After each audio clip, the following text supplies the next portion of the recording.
शांतनु का पुत्र मैं, माँ गंगा का लाल हूँ। कुरुवंश की तलवार में मैं हस्तिनापुर की ढाल हूँ। पितृ प्रेम की परिभाषा को मैंने ही दिया था। आजीवन ब्रह्मचर्य का व्रत मैंने ही लिया था। संरक्षण सिंहासन का बनकर दूजों को बिठाया था। प्रतिज्ञा अटूट थी मेरी, इसलिए मैं भीष्म कहलाया था। मेरे वारों की भीषणता को गुरु परशुराम भी जानते थे। देवलोक के देवता भी मेरा सामर्थ्य मानते थे।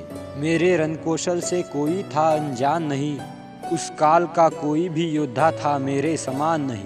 कर्ण को युद्ध करने से रोका, क्योंकि पीड़ा मैं सह नहीं सकता था। कर्ण अर्जुन अगर सम्मुख आए तो कोई भी एक ही जीवित रह सकता था। सेनापति का पद मैं दुर्योधन इस शर्त से स्वीकारूंगा।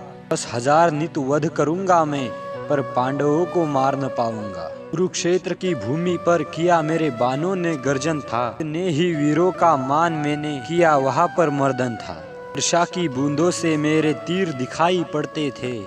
कुछ वीर बचे, कुछ वीर कटे, कुछ वीर कहाँ पर मरते थे। कुरुक्षेत्र की भूमि पर कुछ ऐसा शौर्य दिखाया था। प्रतिज्ञा तोड़ माधव ने भी वहाँ पर शस्त्र उठाया था। अपनी की भूलों को मैंने वहाँ पर सुधारा था। जीत गया युद्ध भी अगर तो खुद से मैं हारा था। शरशैया नहीं थी वो अर्जुन की, मेरे कर्म का फल वही मुझे मिला था।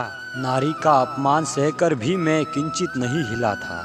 एक बात सुनो, सच मैं तुम्हें यहाँ पर बतलाता हूँ। देवव्रत नाम मेरा भीष्म मैं ही कहलाता हूँ। प्रतिज्ञा अडिग रही मेरी, इसलिए भीष्म कहलाया था। पर कर्मों का फल मैंने शरशैया पर पाया था।